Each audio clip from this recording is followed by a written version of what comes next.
In our last episode, the charitable Sultan Abdulmecid passed quietly in Dolmabahce Palace, a ruler applauded abroad, but drained and diminished at home. He had worn the Tanzimat reforms like a costume for Europe, and in the end, his empire was more modern, but also more dependent than ever.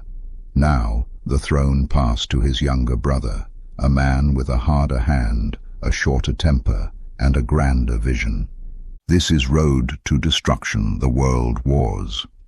Abdulaziz was born in 1830, son of Mahmud II, raised in a palace where reform and discipline collided. From childhood, he showed little of the charm or polish of his elder brother Abdulmecid. Instead, he preferred riding, archery, wrestling, and the rougher habits of an outdoorsman.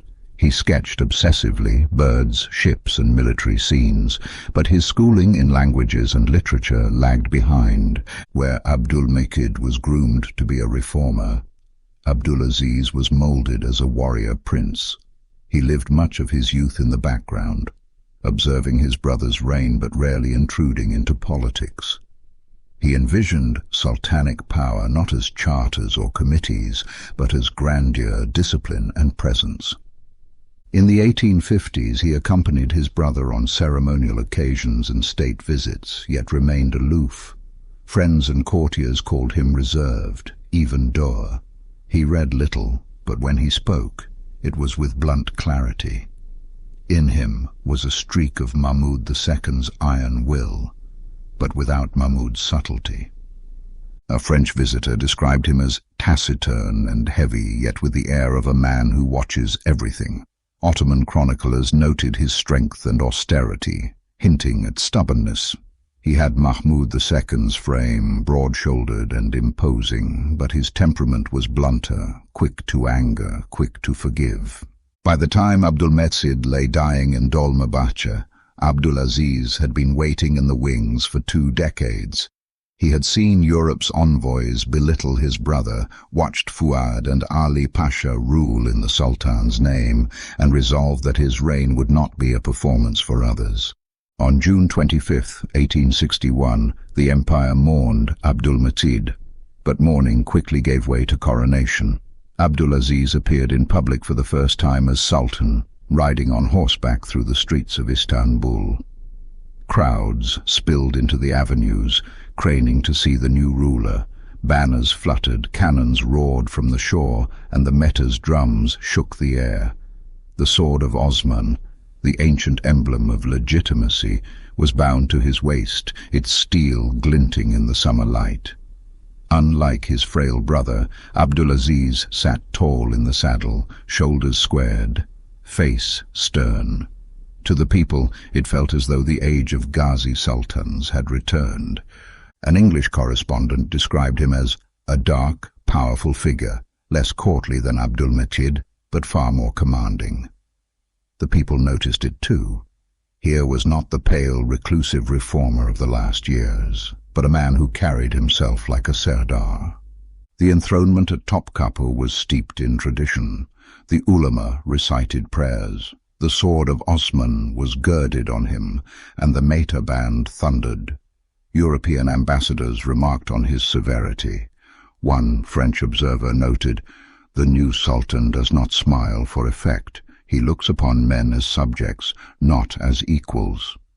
Istanbul cheered, some out of genuine hope for a strong ruler, others out of relief that the fragile Abdulmecid era had ended. But the empire Abdulaziz inherited was anything but strong. The Tanzimat reforms had modernized the state. Schools, ministries, railways, and telegraphs bound the empire closer together. But the cost was crippling. Foreign loans had ballooned, and already half of some provincial revenues were pledged before collection. European creditors sat like permanent guests in the Sublime Porte, monitoring expenditures and dictating reforms. Corruption festered in the bureaucracy. In the Balkans, whispers of revolt spread. In Crete, open unrest was only a few years away. The Crimean War had saved the empire from Russia, but only by chaining it more tightly to Britain and France. And behind it all, in the shadows, Russia waited. The Crimean War had ended in humiliation for Nicholas I, but Russia had not abandoned its ambitions. The Balkans simmered with Slavic unrest.